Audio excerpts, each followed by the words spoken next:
Subscribe to my YouTube channel for a range of fun content and hit the bell icon so you never miss an update. नमस्कार, आदाब, केम चो, कसाकाय, सत श्री अकाल, जय हिंद दोस्तों। कैसे हैं आप सब? अपने पिछले वीडियो में मैंने आपको बताया कि कैसे लोग मुझे इंडिया के बाहर देखते हैं और क्या रिएक्शन होता है उनका मुझे सुनकर। इस वीडियो में कुछ कमेंट्स आए कि जेमी भाई, आप में कितना पेशेंस होगा लोगों के सवाल सुनने के लिए, और आपके बारे में कमेंट जब पास करते हैं कोई नेगेटिव कमेंट्स तो आपको कैसा लगता होगा। आप नेचर से बहुत अच्छे इंसान लगते हैं कि आप में इतना पेशेंस है। इस पर पहले भी एक वीडियो मैंने बनाया है जो आप यहाँ देख सकते हैं कि इंडिया में लोग अक्सर मुझे देखकर क्या कहते हैं, क्या सवाल पूछते हैं। मगर दोस्तों, मैंने आपको ये नहीं बताया कि ऐसे सिचुएशंस में मेरा रिएक्शन क्या होता है जब कुछ सुनकर मुझे गुस्सा आता है। सच ये है कि अपने गुस्से पर काबू रखना बहुत मुश्किल था एक वक्त मेरे लिए, अभी भी होता है, बट अब फर्क यह है कि मैं ज़्यादा ध्यान नहीं देता लोगों के कमेंट्स पे, मतलब बाहर जब जाता हूँ, और बहुत कम हो गए कमेंट्स फ्रैंकली। पर आपको ये समझाना चाहता हूँ कि नेगेटिव कमेंट्स या गाली सुन के अपने आप पर काबू रखना कितना इम्पोर्टेंट है। आसान नहीं है, और मैं कई बार जोश में आके जवाब भी दे चुका हूँ जो कि अच्छा नहीं। एक बार मुझे याद है, शायद 13-14 साल का था, मैं मसूरी में था समर की वेकेशंस में, और मैं बाजार गया था कुछ VHS टेप्स रेंट करने। जी हाँ, ये उसी समय की बात है जो मैंने आपको इस वीडियो में बताया।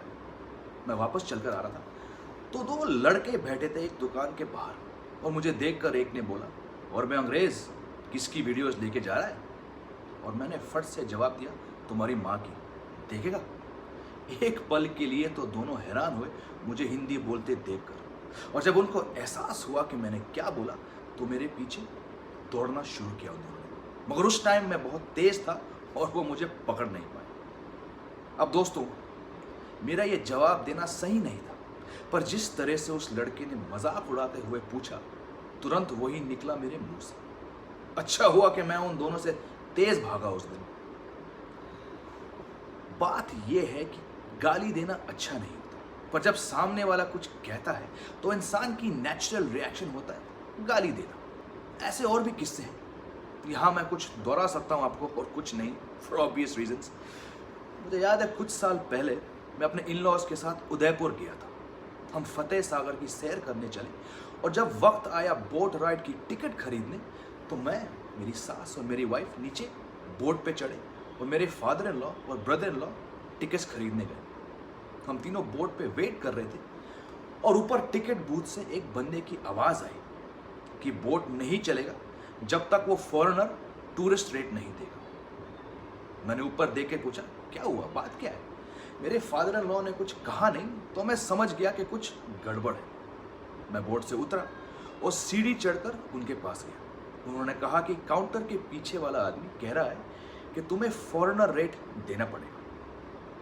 मैं फिर मेरे ब्रदर इन लॉ के पास गया जो काउंटर पे थे और आर्ग्यू कर रहे थे कि मैं फॉरेनर नहीं हूँ, इंडियन हूँ। मैंने उस आदमी को अपना इंडियन लाइसेंस और पैन कार्ड दिखाया, पर वो नहीं माना। वो कह रहा था कि तुम टूरिस्ट हो, तुम्हें टूरिस्ट रेट देना पड़ेगा, जो कि 5 गुना ज़्यादा था इंडियन रेट से, नहीं तो बोट से उतारो सब।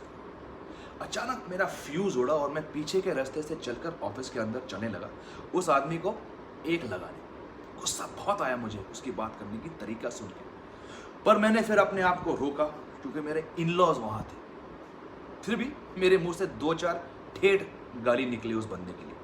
मुझे फिर बुरा लगा क्योंकि मेरे फादर इन लॉ वहीं खड़े थे मेरे सामने। मूड ठंडा हुआ तो कुछ समय बाद, मगर हमारी आउटिंग तो खराब हो गई उस एक आदमी के कारण। मैंने सॉरी कहा अपने इन लॉ से मेरे उस आउटबर्स्ट के लिए।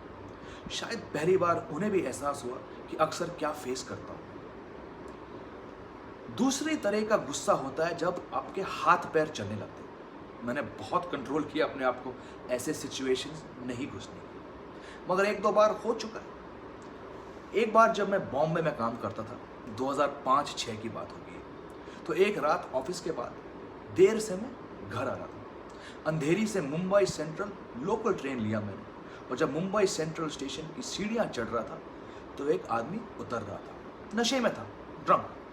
उसने मुझे देखकर कहा, ए गोरे बंदर, और गुस्से में मैंने उस आदमी का कॉलर पकड़ के उसे सीढ़ी के नीचे गिरा दिया और बिना पीछे मुड़कर घर चला गया।